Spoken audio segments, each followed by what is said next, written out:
Cream jar fridge থেকে বের করে নিয়ে এসে 5 মিনিট থালায় ভিজিয়ে রেখেছিলাম জলের ভিতরে। দেখো আইসক্রিমগুলো কি দারুণ উঠেছে, খেতেও কিন্তু খুব টেস্টি হয়েছে। তা তোমরা করে খেয়ে দেখো। প্রথমে গাছের আম, এইটা কিন্তু গন্ধটা এত সুন্দর, তাই গাছের আম নিয়ে নিয়েছি তিনটে আম থেকেই আইসক্রিম বানাবো। ভালো করে ধুয়ে নিচ্ছি। আমার তো হয়ে গেছে। এবার দেখো আমি ছুরি দিয়ে কেটে নিচ্ছি। আমটা কিন্তু বেশি নরম হয়নি, শক্তও নেই, মিডিয়াম আছে। এই দিয়েই আইসক্রিম তৈরি করব। তাই আইসক্রিমটা কীরকম হয় তোমাদের নিশ্চয়ই শেয়ার করব। তোমরা দেখো আমি পিস পিস করে আমগুলো কেটে নিচ্ছি।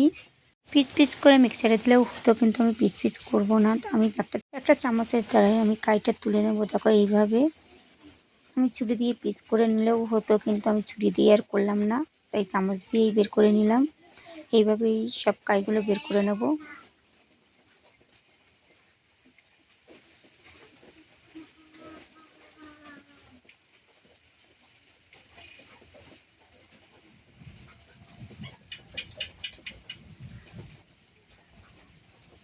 দেখো আমার কাইটটা কিন্তু বের করা হয়ে গেছে।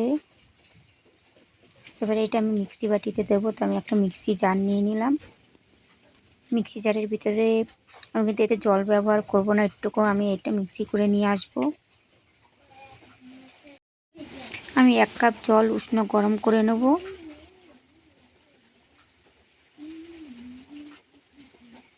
হাত দিয়ে যেন দেখা যায় যে বেশি গরম হয়নি। দেখো একদম পারফেক্ট গরম হয়েছে। এতে আমি 50 গ্রামের মতন দেবো, কিন্তু এটা 1.5 কাপ দুধ, এটা 50 গ্রাম দুধ আছে। তোমরা বেশি দিতে পারো এবং লিকুইড দুধও ব্যবহার করতে পারো। আমি গুঁড়া দুধ ব্যবহার করলাম। এতে খেতে কিন্তু খুবই টেস্টি হয়। আর এই গরমে আইসক্রিম করবো না, তাই কি হয়, তাই আইসক্রিমটা তৈরি করেই ফেললাম। যে আমও আছে, তাই আমের আইসক্রিম তৈরি করে ফেলেছি। আমি চিনিটা কিন্তু গুঁড়ো করে নিয়েছি। 1 কাপ চিনি দিয়ে দিলাম ছোটো কাপের। আর দেখো আমি দুধটা গুলিয়ে রেখেছিলাম, সেই দুধটাও দিয়ে দিলাম। এবার একটু চামচ দিয়ে একটু নাড়িয়ে দেবো। এটা কিন্তু আবার একটু মিক্সি করে নিয়ে আসবো।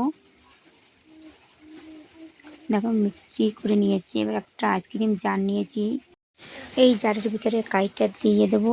তো আমি আগে মুখগুলো খুলে নিচ্ছি। মুখগুলো খোলা হয়ে গেছে। এবার আমি তোমরা একটা চামচের দ্বারাও দিতে পারো, আমি একটা কাপের দ্বারাই দিয়ে দিচ্ছি। কাপে দিলে ভালোভাবেই দেওয়া যাবে। দেখো কাইটা এত দারুণ দেখতে হয়েছে, খেতে যেন খুবই টেস্টি হবে, তাই আমি কাপের দ্বারাই দিয়ে দিলাম। এটা কিন্তু 12 থেকে 14 ঘন্টার মতন আমি ফ্রিজে রেখে দেবো জমাট হওয়ার জন্য। জমাট হলে আবার তোমাদের সাথে দেখাবো। তো এটা যদি মুখ না থাকে আমি প্লাস্টিক দিয়ে, শোলার কাঠি দিয়েও বা আইসক্রিমের কাঠি দিয়ে এটা করা যায়। তা আমার আইসক্রিমের মুখটা আছে, তাই আমি আইসক্রিমের মুখটা দিয়ে আটকে দেবো। এবারে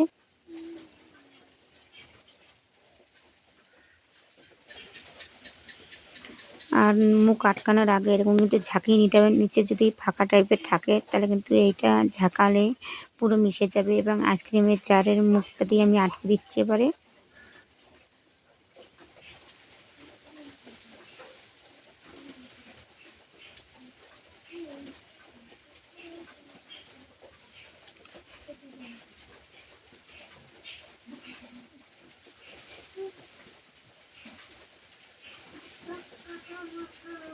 আমার আইসক্রিমের জার আটকানো হয়ে গেছে। এবারে আমি এইটা ফ্রিজে রেখে আসবো 12 থেকে 14 ঘন্টার মতন।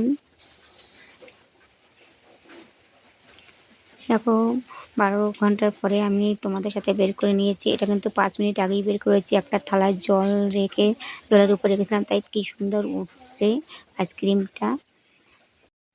এই আইসক্রিমটা কিন্তু খুবই টেস্টি হয়েছে, কিন্তু বাবু আগে থাকতেই বলে নিয়েছে যে এই আইসক্রিমটা ও 2টো আইসক্রিম খাবে, কিন্তু তাই ওকে করে আগে দিলাম যে খেয়ে দেখুন।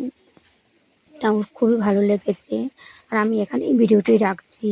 সবাই ভালো থাকবে, সুস্থ থাকবে, স্বাভাবিক থাকবে। আবার অন্য কোনো ভিডিওতে তোমাদের সাথে আবার দেখা হবে। টাটা।